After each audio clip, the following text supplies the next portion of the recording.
بسم اللہ الرحمن الرحیم رب اشرح لی صدری ویسر لی امری واحلل عقدۃ من لسانی یفقهوا قولی۔ الحمد للہ رب العالمین والصلاة والسلام علی اشرف الانبیاء خاتم النبیین سید المرسلین شفیع المذنبین سید الاولین والآخرین سیدنا وحبیبنا ومولانا محمد عبدہ ورسولہ بالہدی ودین الحق ارسلہ۔ اما بعد فاعوذ باللہ من الشیطان الرجیم بسم اللہ الرحمن الرحیم وَاعْبُدُوا اللَّهَ وَلَا تُشْرِكُوا بِهِ شَيْئًا وَبِالْوَالِدَيْنِ إِحْسَانًا وَبِذِي الْقُرْبَى وَالْيَتَامَى وَالْمَسَاكِينِ وَالْجَارِ ذِي الْقُرْبَى وَالْجَارِ الْجُنُبِ وَالصَّاحِبِ بِالْجَنبِ وَابْنِ السَّبِيلِ وَمَا مَلَكَتْ أَيْمَانُكُمْ إِنَّ اللَّهَ لَا يُحِبُّ مَنْ كَانَ مُخْتَالًا فَخُورًا۔ آمنت بِاللَّهِ صدق اللَّهُ العظيم ببرکت ان اللہ ملائکۃ یصلون علی النبی یا ایھا الذین آمنوا صلوا علیہ وسلموا تسلیما۔ اللہم صل علی سیدنا ومولانا محمد معدن الجود والکرم منبع العلم والحلم والحکم وعلی آلہ وصحبہ وبارک وسلم صلاۃ وسلاما علیک یا سیدی یا رسول اللہ۔ کلہم من رسول اللہ ملتمس غرفا من البحر اور رشفا من الدیم منزہ شریک فی محاسنہ فجوہر الحسن فیہ غیر منقسم ثم الرضا نبی بکر وعن عمرا وعن علی وعن عثمان ذی الکرم مولایا صلی وسلم دائما سرمدا علی حبیبک خیر الخلق کلہم۔ اللہ کی حمد و ثنا نبی محترم نبی معظم باعث تخلیق ارض و سما صلی اللہ علیہ وآلہ وصحبہ وبارک وسلم کی بارگاہ مقدسہ میں انتہائی محبت و عقیدت کے ساتھ درود و سلام پیش کرنے کے بعد تمام تعریف اللہ وحدہ لا شریک کے لیے ہے۔ قرآن مجید فرقان حمید کے وہ مقامات، وہ جگہیں جس کو جاننا ایک مومن کے لیے اپنی اخلاقی اور اپنی نظریاتی تربیت کے لیے ضروری ہے۔ جمعۃ المبارکہ کے اندر ترتیب کے ساتھ قرآن کریم کے ان مضامین کو زیر مطالعہ لایا جا رہا ہے۔ گزشتہ درس قرآن میں اسی تسلسل میں سے سورہ حجرات کی بنیادی آیات ذکر کی گئی تھی کہ جس میں اہل ایمان کے ایک دوسرے سے حقوق جو وابستہ ہیں۔ آج اہل ایمان کے لیے عقیدے کے حوالے سے اور اپنی سوسائٹی اور معاشرت کے حوالے سے جن قوانین، جن ضابطے، جن اخلاقی اقدار اور بنیادی مینرز کو ملحوظ رکھنا ہے، اس کو سورۃ النساء کی آیت نمبر 37 سے بیان کرنے کا شرف حاصل کیا جائے گا۔ خطبے میں یوں تو آیت نمبر 36 کی تلاوت کی گئی ہے جس میں اللہ رب العالمین نے بنیادی حقوق بیان کیے ہیں۔ یہ آیت نمبر 36 جو ہے، جو وَاعْبُدُوا اللَّهَ وَلَا تُشْرِكُوا بِهِ شَيْئًا کے عنوان سے شروع ہو رہی ہے۔ سورۃ النساء 5واں پارہ ہے، قرآن کریم کی 34 سورت ہے اور اس کی آیت نمبر 36 یعنی 36 ہے۔ اس سے پہلے اللہ رب العالمین نے میاں بیوی کے حقوق کو بیان کیا ہے کہ شوہر کے اوپر بیوی کی کیا ذمہ داریاں ہیں، اور وہ اوپر بیان ہوا کہ الرجال قوامون علی النساء، ہم نے مردوں کو عورتوں کے اوپر قوام، محافظ، ایڈمنسٹریٹر، ذمہ دار ان پر بنایا ہے کہ بیوی کی عصمت، اس کی عزت، اس کی پارسائی، اس کے رہن سہن، اس کے معاملات، اس کے مکان، اس کی خوراک، ہر چیز کا ذمہ دار جو ہے وہ شوہر ہے۔ میاں بیوی کے حقوق کے بعد اب یہ جو آیت آ رہی ہے، آیت نمبر 36، یہ ہمارے بالکل علمی جو انڈیکس ہمارے دماغوں کے اندر ہونی چاہیے فہرست، اس میں ان آیات کا ہونا ضروری ہے. جس طرح کہ سورہ المومنون کی 10 آیات رمضان المبارک کے اندر اس کا کچھ خلاصہ گزرا، اور وہ 10 آیات 18واں پارہ شروع ہوتا ہے قد افلح المومنون الذین هم فی صلاتہم خاشعون. وہ 10 آیات جو ہیں جس نے اس پر عمل کیا تو اللہ نے فرمایا انہی کے لیے جنت ہے اور وہ جنتوں کے وارث ہیں. اور انہی 10 آیات پر ہماری ماں حضرت عائشہ صدیقہ نے فرمایا کہ کانا خلقہ قرآن، حضور کی طبیعت، حضور کی تعلیم، حضور کی صورت یہی 10 آیات تھی. اب بڑی توجہ کے ساتھ میں اور آپ اپنا مذہبی سیلیبس نصاب کو مرتب کرنے کے لیے، جس طرح کہ سورہ بقرہ کی آیت نمبر 177 جو اکثر ذکر کی جاتی ہے اس کو شامل کرتے ہوئے، سورہ آل عمران کی آیت نمبر 14 کو شامل کرتے ہوئے، اور سورہ المومنون کی 10 آیات کو شامل کرتے ہوئے اسلام کا جو مکمل نظام حیات اور ضابطہ اور حقوق ہے، ان میں یہ آیت جو اب آ رہی ہے سورہ النساء کی آیت نمبر 36، یہ بہت بنیادی دخل رکھتا ہے. گفتگو سے پرہیز کرتے ہوئے ان آیات پر توجہ کیجیے. آیت نمبر 36، جس طرح کہ میں نے عرض کیا کہ یہ عورت مرد کے حقوق کے بعد اب یہ ایک آیت کے اندر جو چیز ذکر کی گئی ہے ذرا اس پر توجہ کریں. پہلے اس کا ترجمہ سماعت کرتے ہیں، پھر اس پر مختصراً چند باتیں عرض کرتے ہیں. آیت شروع ہو رہی ہے آیت نمبر 36، وَاعْبُدُوا اللَّهَ وَلَا تُشْرِكُوا بِهِ شَيْئًا، اور عبادت کرو اللہ رب العالمین کی ایسی خالص عبادت کہ اس کی عبادت میں کسی کو شریک نہ کرو. اور پھر اللہ کے حق کے ساتھ وَبِالْوَالِدَيْنِ إِحْسَانًا، اپنی ماں اور اپنے باپ کے ساتھ اچھا برتاؤ کرو. وَبِذِي الْقُرْبَى، اور اپنے رشتہ داروں کے ساتھ اچھا برتاؤ کرو. وَالْيَتَامَى، اور یتیموں کے ساتھ اچھا برتاؤ کرو. والمساکین، اور ایسے غریب اور نادار جن کے پاس رہن سہن اور کھانے کے لیے کچھ نہ ہو، ان کے ساتھ اچھا برتاؤ کرو. اور اس کے ساتھ اب اللہ فرما رہا ہے والجار ذی القربہ، اور تمہارے پڑوس میں رہنے والے، تمہارے گھر کی دیوار کے دیوار کے ساتھ جڑے ہوئے جو مکانات ہیں، کیونکہ عربی زبان میں جار نیبر کو کہتے ہیں، پڑوسی کو کہتے ہیں، لیکن یہاں پر 3 نیبرز کا ذکر ہو رہا ہے، 3 پڑوسیوں کا ذکر ہو رہا ہے. اور اس میں پہلے جو نیبر ہیں ہمارے، فرمایا والجار، اور تمہارے نیبر یعنی تمہارے پڑوسی کون؟ ذی القربہ، جو تمہارے خونی رشتہ دار ہیں. بہت ممکن ہے کہ تم اپنے رشتہ داروں کے ساتھ ہی پڑوس میں رہ رہے ہو، اور یہ بھی ممکن ہے کہ آپ کے رشتہ دار آپ سے دور رہ رہے ہوں، لیکن آپ کے گھر کی دیوار کے ساتھ جس کی دیوار جڑی ہوئی ہے وہ مسلمان ہے. وہ رشتہ دار تو نہیں ہے لیکن دینی رشتہ ہے. اور تیسرا یہ ہے کہ بہت ممکن ہے کہ وہ آپ کا خونی رشتہ دار نہ ہو، یہ بھی ممکن ہے کہ مسلمان نہ ہو، یہ بھی ممکن ہے کہ وہ غیر مسلم ہو. لیکن فرمایا اگر یہ تینوں قسم کے بھی اگر پڑوسی اور نیبر تمہارے ہیں تو ان کا تم پر حق ہے. فرمایا ان کے ساتھ بھی حسن سلوک کرو اور اچھا برتاؤ کرو. فرمایا والجار ذی القربہ، اور تمہارے پڑوسی جو تمہارے رشتہ دار ہیں، خونی رشتہ جن سے. والجار الجنوب، یا تمہارے ایسے پڑوسی جن سے تمہارا خونی رشتہ نہیں ہے لیکن وہ تمہارے پڑوسی ہیں. اور ایک خاص چیز بتائی کہ تم ٹریولنگ کرتے ہو، سفر کرتے ہو یا مجلسوں کے اندر بیٹھتے ہو تو ایک شخص تمہارے قریب آ کر بیٹھتا ہے تو اس کا بھی تم پر حق ہے.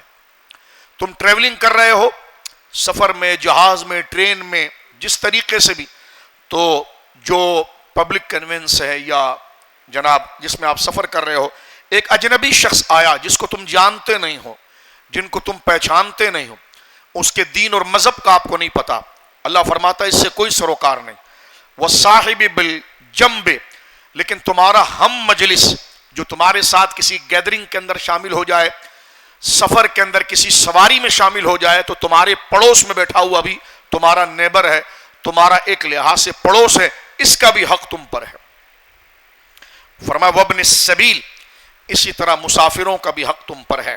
ایسا مسافر جو اپنے گھر تک نہیں پہنچ سکتا اور اس کو کوئی ضرورت پیش آ گئی ہے، چاہے وہ مالدار امیر کیوں نہ ہو، لیکن آج کل تو چلو بندے کے پاس گویا کہ موبائل کے ذریعے پیسے آ جاتے ہیں، یا اس کے پاس کریڈٹ کارڈ ہوتا ہے یا اس کے پاس ڈیبٹ کارڈ ہوتا ہے، لیکن ایسا ممکن ہے کہ مسافر وہ ہے کہ جس کے پاس ہائے حالت سفر کے اندر اس کا مال ضائع ہو گیا، اللہ محفوظ فرمائے، لیکن اب اگر وہ محتاج ہو گیا ہے تو اس کا بھی تم پر حق ہے۔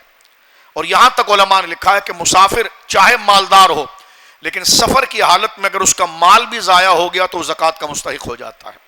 فرمایا وما ملکت ایمانکم، اسی طرح تمہارے جو غلام ہیں ان کا بھی تم پر حق ہے۔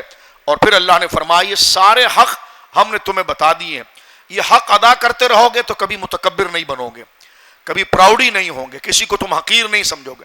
جب کسی کا حق تم پر ہوگا تو اس کی ادائیگی کے لیے تم ہمیشہ تیار رہو گے کہ اس کا بھی حق پورا کرنا ہے، اس کا بھی حق دینا ہے، اس کا بھی حق دینا ہے، اس کا بھی حق ہے، تو اس سے تم ہمبل رہو گے، تمہارے اندر عاجزی رہے گی۔ لیکن اللہ نے فرمایا یہ کس کے اندر رہے گی، کس میں یہ عاجزی آ سکتی ہے؟ اب ظاہر سی بات ہے اگر اس کے پاس مال ہے، عزت ہے، شہرت ہے تو وہ پڑوسی کا ادب کب کرے گا؟ وہ اپنے ہم مجلس کا لحاظ کب کرے گا؟ اس وقت کرے گا جب وہ مال اور اس جائیداد کو اپنی عقل یا اپنی محنت کا ثمر نہیں سمجھے گا بلکہ اللہ کا فضل سمجھے گا، تو شکرانے کے لیے وہ تمام کے حق کو ادا کرے گا۔ لیکن جو شخص مال کو اور ان تمام چیزوں کو گویا کہ یہ سمجھے کہ یہ میری عقل کی پیداوار ہے اور یہ میرے لیے یہ میں نے اپنی صلاحیت سے حاصل کیا ہے، تو وہ پھر متکبر بنے گا، لوگوں سے کٹ کر رہے گا، الگ تھلگ رہے گا، اپنے لیے پروٹوکول مانگے گا لیکن جس کا حق ہے وہ نہیں دے گا۔ تو آیت کو ختم کرتے ہوئے ارشاد باری تعالیٰ ہے ان اللہ لا يحب من کان مختالا فخورا، اور بے شک اللہ رب العالمین مغرور اور فخر کرنے والے کو پسند نہیں فرماتا ہے۔ یعنی یہاں پر جو فرمایا گیا مختالا فخورا، اس کی تشریح آگے آئے گی، لیکن اس سے مراد وہ ہے جو اپنی داد، اپنی تحسین، اپنی واہ چاہتا ہے اور فخر کرتا ہے۔ انسان میں فخر کب آتا ہے، تکبر کب آتا ہے، غرور کب آتا ہے؟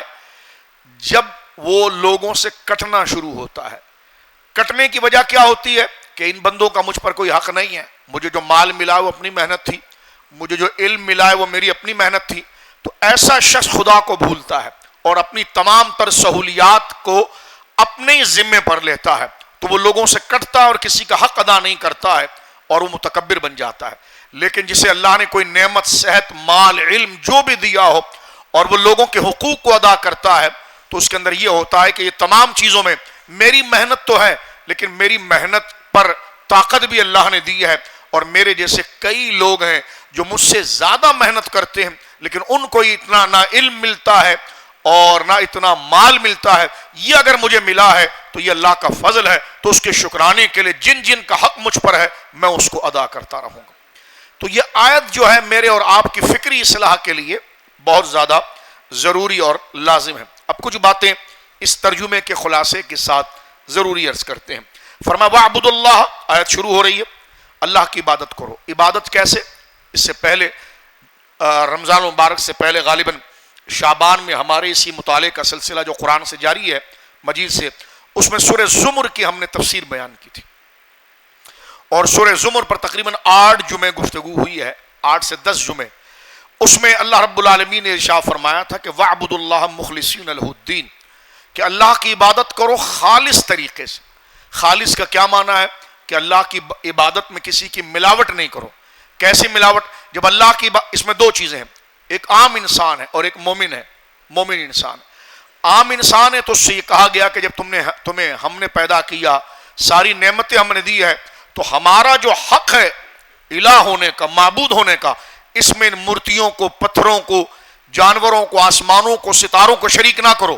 خالص پھر ہمیں رب مانو، اور رب ایک ہی ہو سکتا ہے، خدا ایک ہی ہو سکتا ہے، 2 نہیں ہو سکتے۔ اب وہ لوگ جو اللہ کو قبول کر چکے ہیں اور اللہ کی یکتائی کو قبول کر چکے ہیں، ان کے لیے حکم یہ ہے کہ جب تم عبادت کرو، چاہے نماز ہو، روزہ ہو، زکوٰۃ ہو، صدقات ہو، حج ہو، اس میں تم نے خالص کیسے رہنا ہے کہ جب وہ اللہ کے لیے کر رہے ہو تو پھر ریوارڈ اور اجر تم اللہ ہی سے رکھو گے، اور تم کسی کو دکھانے کے لیے نہیں کرو گے کہ یہ بندہ مجھے بڑا شریف سمجھ لے، نیک سمجھ لے، میرے علم کی تعریف کر دے، میری سخاوت کی تعریف کر دے، میری عبادت کی تعریف کر دے، اور وہ جستجو اور ٹو میں لگا رہے کہ میری تعریف یہ بھی کر دے، یہ بھی کر دے، یہ بھی کر دے، تو اس نے پھر اجر لینے میں، اپنی محنتانہ لینے میں، اپنا ریوارڈ لینے میں لوگوں کو شریک کر دیا ہے، تو فرمایا یہ دونوں چیزیں غلط ہیں۔ وَاعْبُدُوا اللَّهَ مُخْلِصِينَ لَهُ الدِّينَ، جب اللہ کی عبادت کرو تو خالص عبادت کرو اور اس کی یاد میں پھر کسی اور کی ملاوٹ نہ کرو۔ فرمایا کہ یہ چیز خاص طور پر ہے۔ فرمایا وَاعْبُدُوا اللَّهَ، اللہ کی عبادت خاص طور پر کرو۔ اس پر کثرت کے ساتھ درس کا سلسلہ شروع ہو چکا ہے اور گزر بھی گیا ہے کہ ایسا شخص جو عبادت تو کرے لیکن لوگوں کی توجہ حاصل کرنا چاہے تو اس کو شرک اصغر کہا گیا ہے۔ اگر وہ مومن ہے اس کی عبادت اللہ کی بارگاہ میں قبول نہیں۔ جب وہ قیامت کے دن اٹھے گا تو اس کے اعمال نامے میں نعوذ باللہ من ذالک کچھ نہیں ہوگا۔ وہ کہے گا میں نے تو اتنا علم بیان کیا، میں نے تو اتنا جہاد کیا، میں نے تو اتنی نیکیاں کی، میں نے تو اتنی سخاوت کی۔ تو اللہ فرمائے گا جن کے لیے کی تھی کہ لوگ تیری واہ واہ کریں، وہ دنیا میں تجھے ریوارڈ مل گیا، دنیا میں تجھے عزت مل گئی ہے، لیکن اب تو نے میرے لیے کوئی نیت نہیں کی تھی، لہٰذا تیرے آخرت کے اندر تو اسی کو اجر ملے گا کہ جس نے دنیا میں جو بھی نیکی کی تھی۔ تو اصل اور پہلا اور آخر مقصد یہ تھا کہ مولا یہ تیرا حکم ہے یا اللہ، اس سے تو راضی ہوتا ہے، تو نے مجھے اس کا پابند کیا ہے، میں تیری رضا کے لیے کام کر رہا ہوں اور تو مجھے اجر عطا فرما۔ فرما جو نیت اس نیت کے ساتھ کوئی نیک کام یا عبادت کرے گا تو اللہ رب العالمین کی بارگاہ میں آخرت میں اسی کے لیے اجر ہے۔ فرما وَلَا تُشْرِكُوا بِهِ شَيْئًا، اور اللہ کے ساتھ کسی کو شریک نہ کرو، چاہے وہ شرک پھر اعتقاد ہو یا اعمال ہو، دونوں کی نفی کر دی گئی۔ اس پر بھی گفتگو ہو چکی ہے۔ آگے پھر تیسرا حق بیان کیا گیا ہے، یعنی یہاں پر اللہ نے اپنا حق پہلے رکھا، اب بندوں کا حق شروع ہو گیا ہے۔ یعنی یہاں پر یہ بتا دیا گیا ہے کہ سب سے پہلا حق اللہ کا حق ہے۔ اب چاہے ماں باپ کا حق ہو یا رشتہ داروں کا حق ہو یا پڑوس کا حق ہو، وہ خود سے نہیں ہے، وہ اللہ کے کہے سے ہے۔ لہٰذا یہ نہیں ہو سکتا کہ کوئی شخص لوگوں کے حقوق تو ادا کریں لیکن رب کے حق کو بھول جائے۔ اصل چیز ہے، لوگ اس پر بھی بہت زیادہ گویا کہ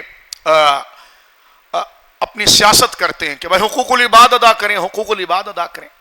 تو بھائی حقوق العباد سے پہلے حقوق اللہ ہے، پہلے اپنا عقیدہ ٹھیک کریں، اللہ پر ایمان ٹھیک کریں، اللہ کے رسول پر ایمان ٹھیک کریں۔ اس لیے بد عمل یعنی بد عقیدگی رکھنے والا شخص، اس کا کوئی حقوق العباد قبول نہیں ہوتا، کیونکہ حقوق العباد بندوں کے اوپر حق سے پہلے اللہ کا حق ہے، اور اللہ کے حق کے اندر یہ ہے کہ جیسے اس کی توحید کو قبول کرنا ہے، نبی پاک کی رسالت کو قبول کرنا ہے، دین کو قبول کرنا ہے، تو پہلے وہ اللہ کا حق پورے طریقے سے سمجھ کر ادا کرے، تب وہ مومن ہوگا۔ اس کے بعد اگر وہ بندوں کے حق کو ادا کرتا ہے تو اس کے نزدیک وہ اجر ہو۔ بعض لوگ گویا کہ سماجی کام کرتے ہیں لیکن عقیدے اور ایمان کو حیثیت نہیں دیتے، کہتے جی سب جنت میں جائیں گے، یہ تم مولویوں نے کوئی باتیں بنا رکھی ہیں، یہ چیزیں بنا رکھی ہیں۔ میں نے کہا یہ قرآن مولویوں نے نہیں بنایا، یہ اللہ نے اتارا ہے جس کے پابند سب ہے۔ اس میں یہ بات بتا دی گئی ہے کہ لوگوں کے ساتھ کوئی بھی بھلائی اور نیکی قبول ہوگی، حقوق العباد قبول ہوگا، لیکن وہ جب قبول ہوگا جب حقوق اللہ کی ادائیگی بھی ساتھ میں ہوگی، کیونکہ اللہ کا حق پہلے ہے، ورنہ یہ تو پڑوس کا خیال رکھنا، ماں باپ کا خیال کرنا، یہ تو ہندو بھی کر رہا ہے، یہ تو ہر مذہب والا کر رہا ہے، تو اس میں اس کے لیے آخرت نہیں ہے۔ تو اس کی وجہ یہ ہے کہ مومن اگر یہ حق ادا کرتا ہے اور دنیا و آخرت میں اس کا اجر ملتا ہے، اس کی وجہ اللہ کے حق کو پہلے ادا کرتا، اللہ پر ایمان لانا، اس کی توحید، اس کو شرک سے پاک جاننا، انبیاء کرام پر ایمان لانا اور حضور کی ختم نبوت، یہ تمام شریعت کے تقاضوں پر ایمان لانے کے بعد اب وہ خیر کی طرف آئے، اور خیر کی طرف آنے میں پہلی چیز جو بیان کی گئی ہے وَبِالْوَالِدَيْنِ احسانا، اور والدین کے ساتھ اچھا برتاؤ کرو۔ یہاں پر بعض لوگ جلد بازی میں یہ بھی کہتے ہیں کہ حقوق العباد میں سب سے پہلا حق ماں باپ کا ہے، ہم یہ کہتے ہیں حقوق العباد میں سب سے پہلا حق حضور کا ہے۔ اگر حضور کو بمقام عبد کے لیا جائے، اللہ کے محبوب اور بندے کے لیے لیا جائے، تو پھر بندوں میں سب سے پہلا حق اللہ کے خاص بندے اور تمام بندوں کے آقا و سردار جناب رسول اللہ کا، ان کی تعظیم، ان پر ایمان لانا، ان کے حق کو قبول کرنا، اور ان کی وجہ سے ان کی اہل بیت سے محبت کرنا، ان کی وجہ سے ان کے صحابہ کا ادب کرنا، ان کی وجہ سے ان کے دین کا ادب کرنا، یہ ماں باپ کے حق کے اوپر مقدم ہے۔ کیونکہ ماں باپ کا اگر کوئی بے ادب ہو جائے، یہ گستاخی کر لے، تو قیامت کے دن وہ سزا پائے گا، اللہ معاف فرمائے، لیکن ایمان کی وجہ سے جنت میں جائے گا۔ لیکن اگر کوئی حضور کا بے ادب ہو جائے تو اس کے لیے جنت نہیں ہے، وہ ایسے ہی جنت سے باہر ہوگا جیسے اللہ کے ساتھ شرک کرنے والا۔ تو لہٰذا یہ بھی یاد رکھیے، بعض لوگ یعنی افراط و تفرید کا شکار ہو جاتے ہیں، اور کبھی جب بات آتی ہے تو کہتے جی بندوں کا حق سب سے پہلے، بندوں کے بغیر اللہ نہیں بخشے گا۔ بالکل آپ درست کہہ رہے ہیں، لیکن آدھی بات کر رہے ہیں۔ بندوں کا حق ہے، لیکن بندوں کے حق کی ادائیگی کی وجہ اللہ کا حق ہے۔ اگر آپ کا عقیدہ توحید ٹھیک نہیں، اسلام پر نظریہ ٹھیک نہیں، تو پھر آپ چاہے حقوق العباد جتنا بھی ادا کرتے رہیں وہ مقبول نہیں ہے۔ ایک چیز کو ترتیب کے ساتھ ادا کیا جائے گا، 2 3 4 سے پہلے ایک کا پہلے خیال رکھا جائے گا۔ اس لیے پہلے اللہ کی عبادت، اور اس عبادت کا بڑا وسیع مفہوم ہے، اور اس وسیع مفہوم میں یہ ہے کہ اللہ کی عبادت، اللہ کا ادب، اللہ کی تعظیم، یہ تمام اس میں شامل ہیں۔ اللہ کی عبادت کے ساتھ ساتھ ہمارے وہاں جاہل لوگ جو ہیں جہالت میں لوگوں کو ہنسانے کے لیے لطیفے بناتے ہیں، کبھی فرشتوں پر لطیفہ بنا لیتے ہیں، کبھی جنت پر لطیفہ بنا لیتے ہیں، کبھی معاذ اللہ اللہ کی طرف لطیفہ بنا لیتے ہیں، صرف لوگوں کو ہنسانے کے لیے۔ اگر بندہ کسی کو ہنسانے کے لیے جھوٹ بولے گا تو حدیث میں آیا کہ وہ جہنم میں جائے گا۔ اگر کسی کو ہنسانا بھی ہے تو سج بات پر، اور خاص طور پر پھر بات اگر اللہ رسول کے لیے آ جائے صلی اللہ علیہ وسلم وعز اسمہ، یا دین کے لیے آ جائے، تو اس میں تو کسی کو اجازت نہیں ہے۔ ظاہر سی بات ہے کوئی بندہ اپنے باپ کو ایک رول بنا کر کوئی کارٹون نہیں بناتا، کوئی لطیفہ نہیں بناتا، اپنی ماں کو کسی درجے پر رکھتے ہیں وہ لطیفہ نہیں بناتا، تو پھر فرشتوں کو ایک درجے پر رکھ کے لطیفہ کیسے بنا رہا ہے؟ وہ جب یہ کہہ رہا ہے کہ فرشتوں سے یہ غلطیاں ہو گئی، تو کبھی اس نے کہا کہ میری ماں سے غلطی ہوئی ہے، میرے باپ سے غلطی، وہ تو بڑی عزت والے ہیں جی۔ تو یہی سوچنا چاہیے کہ جو لطیفے آپ بنا رہے ہیں، جھوٹے لطیفے بنا کر لوگوں کو ہنسا کر حرام کما رہے ہیں، غلط حرکت کر رہے ہیں، اور ایک مفروضہ پھیلا رہے ہیں اس میں اللہ رب العالمین کے لیے، تو قرآن کریم میں اللہ نے فرمایا سورہ زمر میں کہ وما قدر اللہ حق قدرہ، ان نادانوں نے اللہ کی وہ عزت کو جانا ہی نہیں جو اللہ رب العالمین کی عزت ہے۔ اس میں ایک خاص چیز جو ہے اللہ کی قدر و تعظیم کے اندر، وہ ہے کہ کن الفاظ سے ہم اللہ کو یاد کرتے ہیں۔ فرمایا وَلِلَّهِ الْأَسْمَاءُ الْحُسْنَى فَادْعُوهُ بِهَا، سارے اچھے نام اللہ کے لیے ہیں، انہی ناموں سے اللہ کو پکارو۔ اللہ رب العالمین کے ادب میں سارے میرے بھائی غور سے اس بات کو سنیں۔ ایک تو عبادت ہے، یعنی اللہ کو لا الہ الا اللہ پڑھا، اس کی وحدانیت یکتائی کو قبول کیا، نمازوں کی پابندی کی، سجدے کا مستحق اسی کو جانا، لیکن اس کے ساتھ ساتھ روز مرہ بول چال میں ہم نے اللہ رب العالمین کو جب یاد کرنا ہے تو کس نام سے یاد کرنا ہے؟ ایسے نام سے جیسے ایرے غیرے کو یاد کرتے ہیں؟ تو اللہ نے فرمایا نہیں، وما قدر اللہ کا قدر ہی، ان لوگوں نے اللہ کی قدر کو نہ جانا جیسے ہی اللہ کی قدر ہے، کیونکہ مشرکین نے بتوں کو اللہ کا مقام دے دیا، پتھروں کو اللہ کا مقام دے دیا، سورج ستاروں کو اللہ کا مقام دیا، تو اللہ نے فرمایا وما قدر اللہ کا قدر ہی والارض جميعا قبضته یوم القیامت والسماوات مطویات بیمینہ سبحانہ وتعالی عما یشرکون۔ اللہ فرماتا ہے ان آسمانوں کی چیزوں کو تم نے خدا بنایا اور میری عزت اور تعظیم ان کو دے دی۔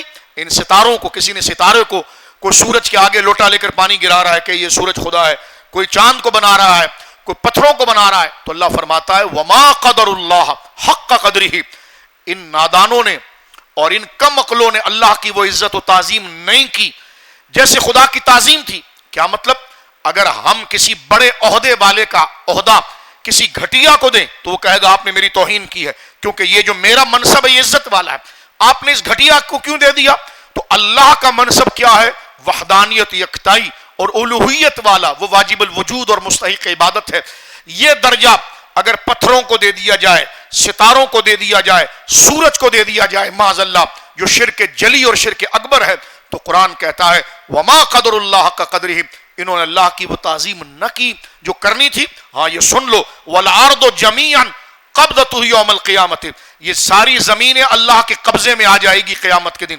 والسماوات مطویات بیمینہ، آسمانوں کو لپیٹ کر اس کی قدرت، دست قدرت میں آ جائے گی، اور وہ پھر کہے گا سبحانہ وتعالی عما یشرکون، یہ وہ زمین کی چیزیں تھی جس کو تم نے میرے برابر کیا، یہ آسمان کی چیزیں تھی جس کو تم نے میرے برابر کیا، آج دیکھو یہ سب سمیٹ کر میرے پاس آ گئے ہیں۔ اور یہ بات واضح ہو گئی ہے کہ سبحانہ وتعالی، اللہ ہر اس نقص، عیب اور شرک سے پاک ہے، سبحانہ وتعالی عما یشرکون، جس کے ذریعے تم اللہ کے شریک بنا رہے تھے. تو ایک تو ہے عقیدے کے اندر ان چیزوں کو بنانا. یہ سورہ زمر کے اندر دیکھیں واضح طور پر کہہ دیا گیا. اب اس کے ساتھ ساتھ ہے بندہ مومن, شرک نہیں کر رہا, الحمدللہ اللہ نے توفیق دے دی توحید کی, لیکن اس کو بتایا گیا ہے کہ رب کی تعظیم میں یہ ہے کہ کن لفظوں سے خدا کو یاد کر رہے ہو, اللہ کو بلانے کے لیے کیا صفات. تو اللہ نے فرمایا وَلِلَّهِ الْأَسْمَاءُ الْحُسْنَى فَادْعُوهُ بِهَا. اللہ کے خود پسندیدہ نام ہیں جو اس نے خود بیان کیے ہیں, تو اگر اس کو پکارنا ہو تو اس کے نام سے پکارو. یہاں سے قاعدہ سارے میرے بھائی غور سے سن لیں کہ جب اللہ کو کال کرنا, بلانا ہو, پکارنا ہو تو کن لفظوں سے یاد کریں. اس کا سمپل قاعدہ یہ ہے, 3 طریقے ہیں اللہ رب العالمین کو یاد کرنے کے. ایک تو وہ جو قرآن میں خود اللہ نے اپنے لفظ استعمال فرمائے ہیں, اللہ الہ واحد, الملک القدوس السلام المؤمن, یہ سارے صفات. اس کے ساتھ یا ملکو یا قدوسو, یہ تمام صفاتی نام کے ساتھ اللہ کو یاد کیا جائے گا. اس میں 5 نام ایسے ہیں جس کے ساتھ عبد لگانا لازم ہے, نہیں لگائے گا تو گناہ کبیرہ کا مرتکب ہوگا. جیسے معبود, ہمارے وہاں بعض لوگوں کا نام ہوتا ہے عبد المعبود یا عبد السبحان یا عبد الرحمن, ہم اس کو رحمان بھائی, سبحان بھائی. ایسے یہ گناہ کبیرہ ہے, شدید حرام ہے, کیونکہ یہ خاص اللہ کا نام ہے. رحمان نہیں کہہ سکتے. ماضی میں ہمارے وہاں ایک وزیر گزر گئے, اب تو انتقال کر گئے, ان کا نام عبد الرحمن ملک تھا, لیکن سب ان کو رحمان ملک کہتے تھے.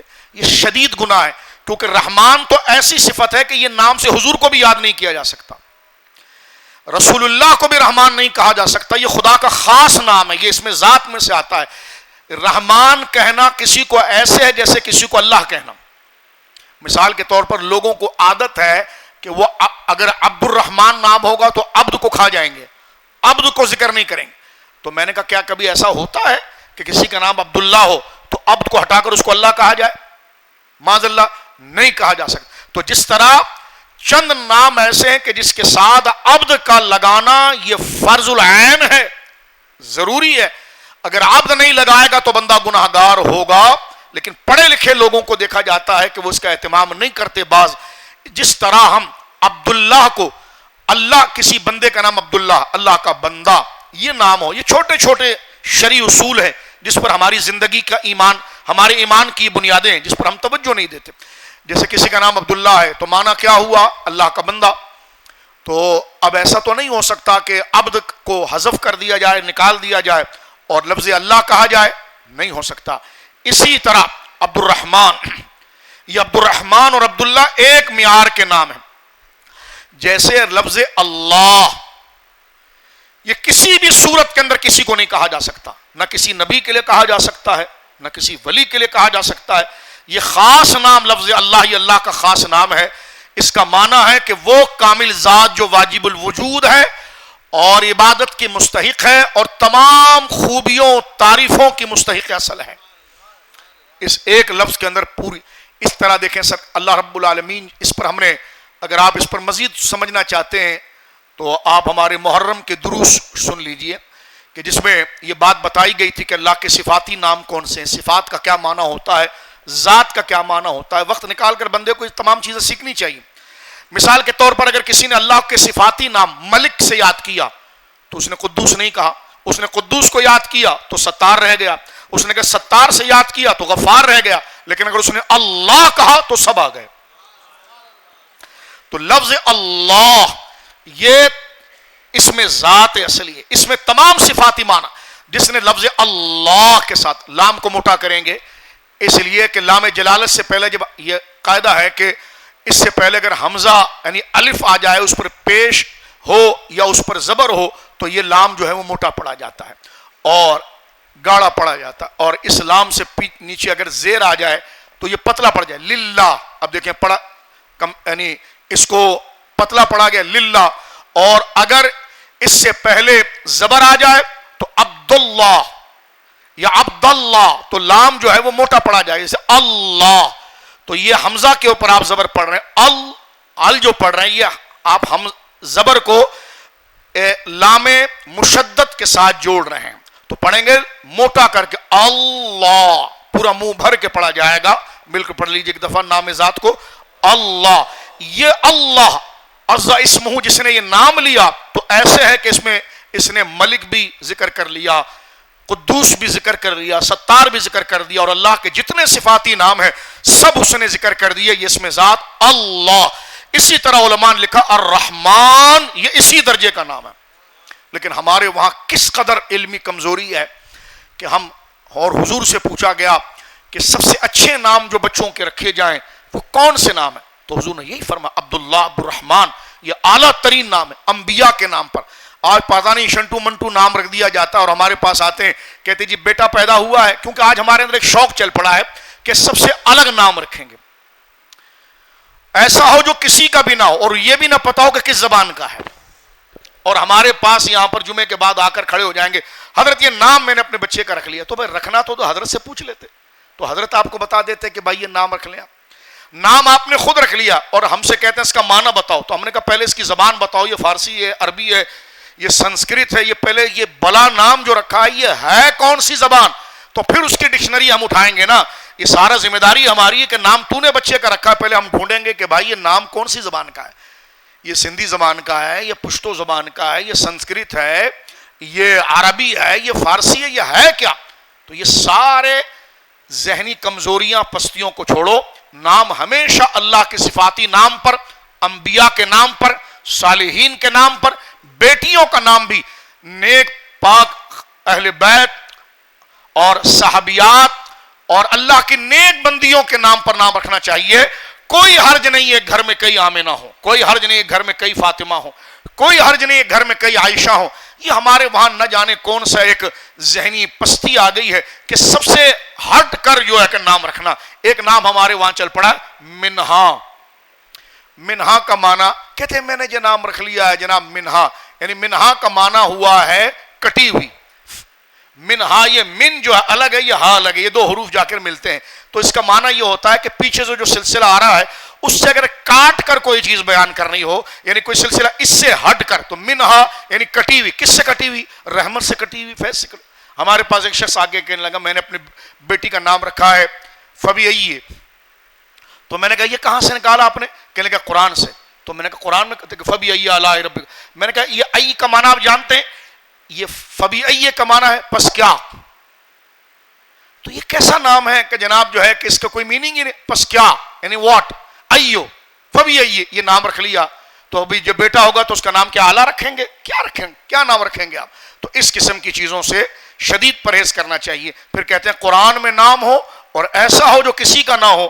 تو میں نے کہا چلے جمعے کا خطبہ میں وہ بات تو نہیں کر سکتا کہ قرآن میں بعض ایسے نام ہیں جو آئے ہیں جو کسی کے رکھے نہیں جاتے, اس لیے نہیں رکھے جاتے کہ وہ نام برے ہیں. تو بھائی وہی نام رکھے جائیں جو صالحین اور انبیاء کے نام. مجھے بڑی خوشی ہوتی ہے جب بچوں کا نام احمد ہوتا ہے یا انبیاء کے نام پر موسیٰ ہوتا ہے, عیسیٰ ہوتا ہے, ابراہیم ہوتا ہے. یہ بڑے قدر و عظمت والے نام ہیں کیونکہ ان ناموں سے اللہ نے انبیاء کو یاد فرمایا, اور جو اللہ رب العالمین جل وعلا کے خود نام, اہل بیت کے نام ہیں, صحابیات کے نام. جیسے ابھی شوال چل رہا ہے, حضرت سید الشہداء کا یوم ہے, تو کیا ہی ہو کہ گھر میں کئی حمزہ ہوں. سرکار علیہ الصلوۃ والسلام کے خاندان. تو یہ ہمیشہ یاد رکھیے کیونکہ نام اپنا ایک معنی رکھتا ہے, نام کے پیچھے ایک سلسلہ ہوتا ہے, اور بالخصوص بیٹیوں کے نام کے اندر یہ تمام چیزیں ضروری ہیں اور یہ لازم ہے کیونکہ نام کے ذریعے کم سے کم اس کا اپنا ایک تعارف سے ضرور رہتا ہے کہ وہ نام کی وجہ کیا. تو اللہ رب العالمین جل وعلا کے ناموں میں سے جیسے نام میں نے دو ہی کی نشاندہی کی آپ کے سامنے, ایک عبد الرحمن, ایک عبداللہ. ان ناموں کے ساتھ مزید ہے جیسے غفار ہے, ستار ہے, ان ناموں کے ساتھ بھی عبد لگانا لازم ہے. اور جس کا یہ نام ہو اگر کوئی غلط نام لے تو یہ تو دنیا کا رواج ہے کہ آپ اس کو ٹوک سکتے ہیں کہ نہیں آپ نے میرا نام غلط لیا ہے, میرا نام پورا ہے.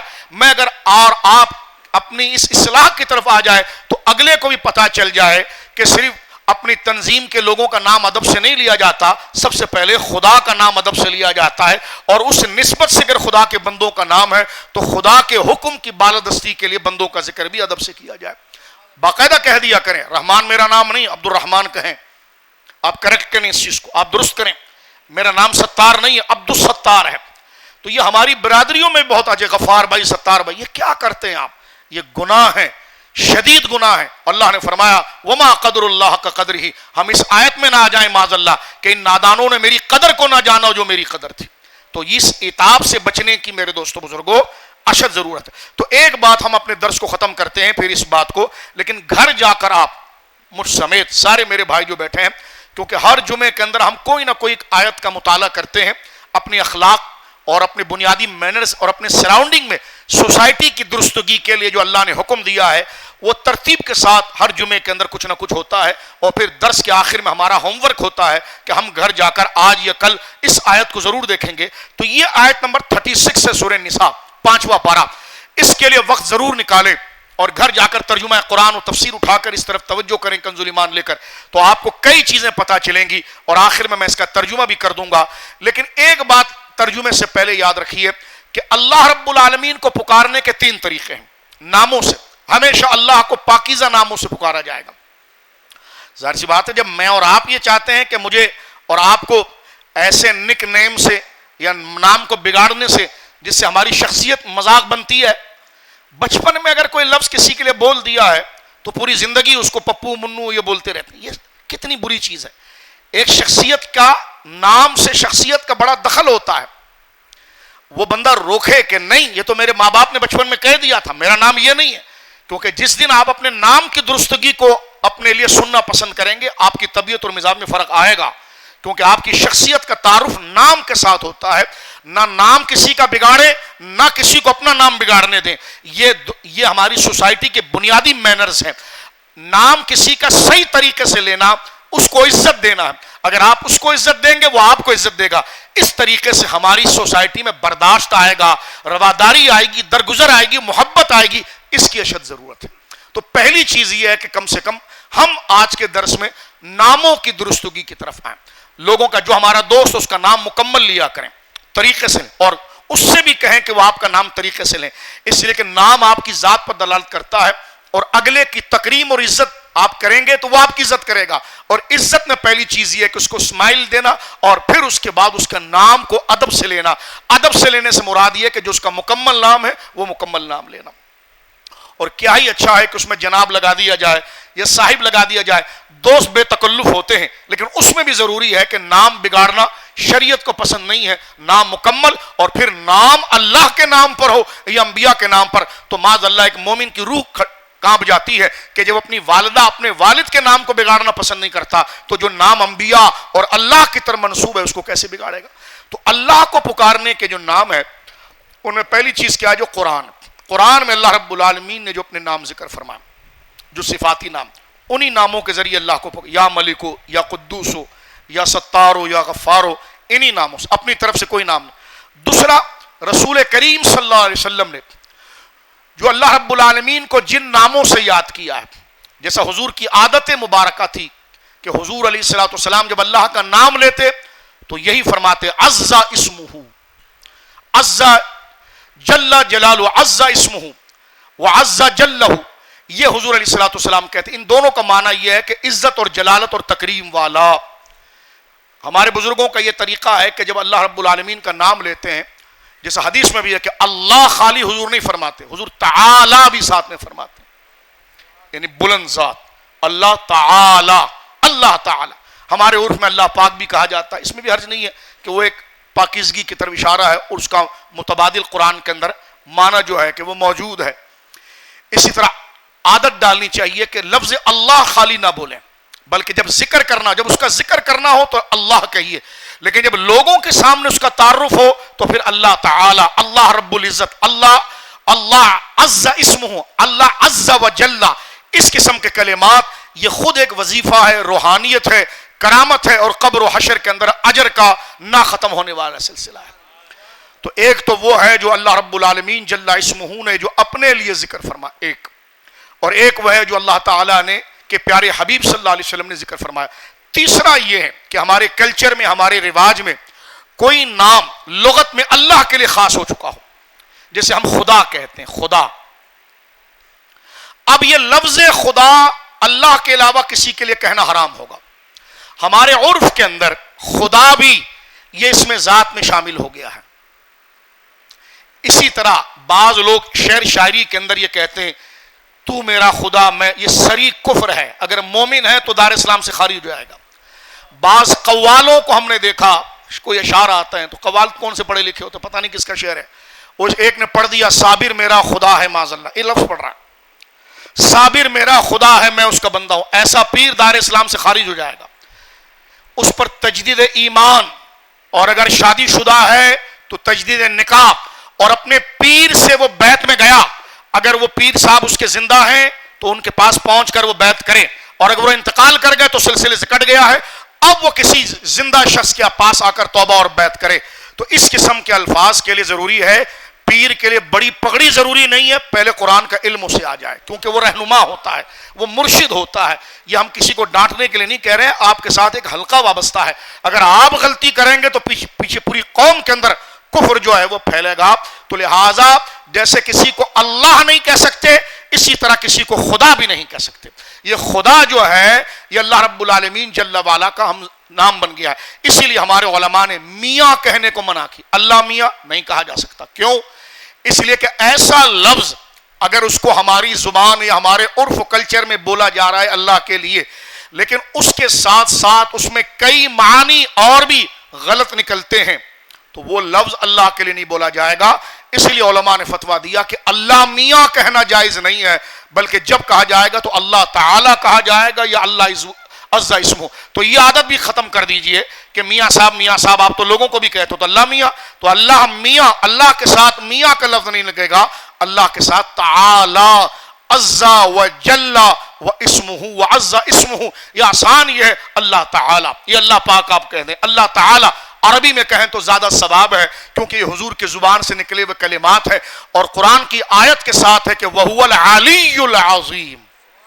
وَهُوَ الْعَلِيُّ الْعَظِيمُ، وہی بلند ہے اور وہی عظمت والا ہے، اسی سے ہے تعالی. اور پھر حضور نے یہ لفظ اپنی زبان مبارکہ سے حدیث میں خود آئے کہ قال اللہ تعالی، وہ بلند ذات جس کا اسم ذات ہے اللہ، اس نے ارشاد فرمایا. تو یہ تمام چیزیں گویا کہ مسلمانوں کو آداب میں ضروری ہے. اب ترجمہ سن لیجئے، بات ختم کرتے ہیں. آیت نمبر 36 ہے، فرمایا وَاعْبُدُوا اللَّهَ وَلَا تُشْرِكُوا بِهِ شَيْئًا، اور عبادت کرو اللہ کی اور اس کے ساتھ کسی کو شریک نہ کرو. وَبِالْوَالِدَيْنِ إِحْسَانًا، اور اپنی ماں اور اپنے باپ کے ساتھ اچھا برتاؤ کرو. یہ انشاءاللہ آنے والے جمعے میں تشریح آ جائے گی. اب یہاں پر ضروری حکم آ رہا ہے. فرمایا اور عبادت کرو اللہ کی اور شریک نہ بناؤ کسی کو، اور والدین ماں باپ کے ساتھ احترام کا برتاؤ کا سلسلہ کرو. اور ایک جگہ فرمایا وَبِالْوَالِدَيْنِ إِحْسَانًا، احسان کا مطلب یہ ہے ان سے ریوارڈ نہیں لے، اگر وہ تیری طرف توجہ نہیں بھی کر رہے ہیں تب بھی تو ادب کرے گا، کیونکہ والدین کے ساتھ عدل نہیں کرنا ہے، احسان کرنا ہے.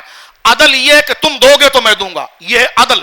اللہ نے عدل کی بات نہیں کی، احسان کی بات کی ہے. فرمایا اگر ماں باپ کی طرف سے کچھ کمزوری بھی ہو جائے تب بھی تو آگے سے یہ نہیں کہے گا کہ آپ نے یہ کیوں کیا، تیرا حکم یہ ہے کہ تو ادب ہی کرے گا، کیونکہ یہ احسان ہے، عدل نہیں ہے. اللہ نے یہ نہیں فرمایا ماں باپ کے ساتھ عدل کرو، اگر وہ تیرا خیال رکھیں تو خیال رکھنا، یہ تو عدل ہے. اللہ نے عدل کی بات نہیں کی. خطبے میں امام کہتا ہے ان اللہ یأمر بالعدل والاحسان، احسان یہ ہے کہ بڑھ کر خود کی خدمت کو پیش کرنا، آگے جانا.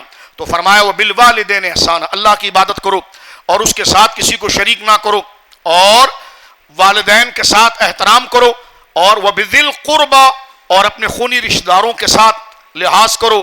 والیتامى، یتیم اس بچے کو کہتے ہیں جس کا باپ مر گیا ہو اور وہ بچہ نابالغ ہو. ماں جس کی انتقال کر جائے اس بچے کو یتیم نہیں کہتے. یتیم کا معنی ہے تنہا اکیلا رہ جانے والا. سرپرست کون ہوتا ہے؟ باپ. تو یتیم کی تعریف شریعت میں یہ ہے بچہ ایک تو نابالغ ہو اور باپ کا انتقال ہو جائے. لیکن ہم نے دیکھا ہے کہ جناب بڑی عمر ہو جاتی ہے اور جب کوئی والد صاحب ان کے انتقال کر جائیں تو کہتے ہیں میں یتیم ہو گیا. ہم نے کہا نہیں، وہ یتیمی کی عمر چلی گئی. یتیمی کی عمر ہے جب خدا نہ کرے بچہ نابالغ ہو اور باپ کا انتقال ہو جائے. ہاں، ماں کے انتقال میں بھی اگر یتیم کہہ دیا جائے تو حرج نہیں، لیکن شریعت کی نظر اور قانون کی تعریف میں یتیم اس بچے کو کہتے ہیں جو باپ سے رہ گیا، کیونکہ باپ سرپرست تھا، اور یتیم کا معنی ہی آتا ہے یکتا ہونا. فرمایا یتیموں کا خیال کرو، مسکینوں کا خیال کرو. اور یہاں سے 3 احکام آ گئے جن کا لحاظ مسلمانوں پر لازم ہے. والجار یعنی نیبر، پڑوسی. تمہارے پڑوسی تین قسم کے ہو سکتے ہیں. تمہارا پڑوسی تمہارے رشتہ دار بھی ہو سکتا ہے, رشتہ دار نہیں ہے تو عام مسلمان ہو سکتا ہے, عام مسلمان نہیں بھلے غیر مسلم ہو, لیکن اگر وہ تمہارا پڑوسی ہے تو فرمایا تینوں کا احترام ہوگا. رشتہ دار کا احترام 3 گنا ہوگا, کیونکہ ایک تو پڑوسی ہے, دوسرا مسلمان ہے, تیسرا تمہارا رشتہ دار ہے. اور ایک ایسا پڑوسی ہے کہ جو مسلمان, اس کے 2 حق ہیں کہ وہ تمہارا پڑوسی ہے اور مسلمان ہے. اور اگر وہ کچھ بھی نہیں ہے, غیر مسلم ہے, تو اس کا ایک حق ضرور ہے کہ وہ تمہارا پڑوسی ہے. حضرت عبداللہ ابن عمر رضی اللہ تعالیٰ کے بارے میں جامع ترمذی میں آتا ہے کہ آپ فرماتے ہیں کہ ان کے گھر میں انہوں نے صدقے کے لیے, صدقہ واجبہ دینا غیر مسلم کو جائز نہیں ہے, نہ زکوٰۃ, یہ مسلمانوں کا حق ہے. لیکن جو نفلی صدقہ ہوتا ہے, تو بکرا ذبح کیا انہوں نے, تو جب ان کے غلام تقسیم کر رہے تھے تو حضرت عبداللہ ابن عمر صحابی رسول ہیں, ان کا پڑوسی ایک یہودی تھا, تو آپ نے فرمایا یہ جو میرا پڑوسی یہودی ہے اس کا حق تم نے پہنچایا؟ غلام نے کہا نہیں. فرمایا فوراً گوشت اٹھاؤ اور میرے پڑوسی کو دو. تو اب آپ دیکھیے کہ پڑوسی غیر مسلم ہے, لیکن شریعت مطہرہ اسلام یہ بیان کرتا ہے کہ وہ تمہارا نیبر ہے, اس کے ساتھ اخلاقی برتاؤ, چھیڑ چھاڑ, جھگڑا یہ بالکل جائز نہیں ہے. رہ گئے زائنسٹ, ان کو تو پاؤں کے نیچے کچلنا چاہیے, اس لیے کہ وہ زائنسٹ جو دنیا کا فتنہ ہے جو آج آپ قریبی دنیا کے اندر دیکھتے ہیں, ایسے شیطان کو اگر آپ ختم نہیں کریں گے تو یہ سب کو ختم کرے گا. تو زائنسٹ جو ہے وہ بالکل دہشت گرد قسم کے لوگ ہیں, جس کی بدترین صورت اسرائیل ہے جس کو آپ دیکھ رہے ہیں. فرمایا کہ پھر والصاحب بالجنب, اور تمہارا ایسا جو تمہارے ساتھ مجلس میں بیٹھ جائے تو اس کو کوہنیاں نہیں مارو, اس کے لیے جگہ کو چوڑے مت ہو جاؤ, بلکہ اپنے کو آپ کو سمیٹو, اس کو جگہ دو. اللہ فرما رہا ہے جو تمہارے ساتھ مجلس میں آ جائے, یا تم ٹریولنگ کر رہے ہو, سفر کر رہے ہو, تمہارے ساتھ اگر کوئی آ جائے تو اس کے لیے جگہ تھوڑی کشادہ کرو. یہ ہے دین اسلام. فرمایا وہ عام شخص جس کو تم جانتے بھی نہیں ہو, لیکن وہ آج تمہارے ساتھ ہم مجلس ہو گیا ہے یا ہم شریک سفر ہو گیا ہے, تو اس کا بھی تم پر حق ہے, اس کے ساتھ تم لحاظ کرو. اور فرمایا ان اللہ لا يحب من کان مختالا فخورا, اور جو لوگوں کے حقوق ادا نہیں کرتا وہ متکبر ہے اور وہ نخرہ کرنے والا ہے. اور اللہ رب العالمین متکبر مغرور کو پسند نہیں کرتا. اور مسلمان گناہگار تو ہو سکتا ہے لیکن جھوٹا اور متکبر نہیں ہو سکتا. اللہ رب العالمین سورہ نساء کی آیت نمبر 36 پر اپنی زندگی میں مجھے اور آپ کو شامل کرنے کی توفیق عطا فرمائے, اور جو مسائل ہم نے سمجھے ہیں اللہ رب العالمین جل وعلا اس پر عمل کی توفیق عطا فرمائے, اور ہمیں اپنی زندگی کا خاص قیمتی وقت قرآن کریم کے لیے نکالنے کی توفیق مرحمت فرمائے, تاکہ جو بقیہ زندگی رہ گئی ہے تو اوروں کی دعاؤں کے سہارے پر جانے کی بجائے جو زندگی ہمارے ہاتھ میں ہے تو اپنی قبر و حشر کو ہم خود نیک بنائیں, تاکہ اللہ رب العالمین کی رحمت ہمارے لیے کامل ہو جائے. اور جو انسان ہے کوتاہیاں غلطیاں کرے بغیر نہیں رہ سکتا, تو اللہ رب العالمین جل وعلا ہماری ان کوتاہیوں کو معاف فرما دے. اس مثال میں کہ صبح کا بھولا اگر شام کو گھر آ جائے تو اس کو بھولا نہیں کہتے. اللہ کی رحمت بڑی وسیع ہے, اللہ اس کا حصہ مجھے اور آپ کو عطا فرمائے. وآخر دعوانا ان الحمد للہ رب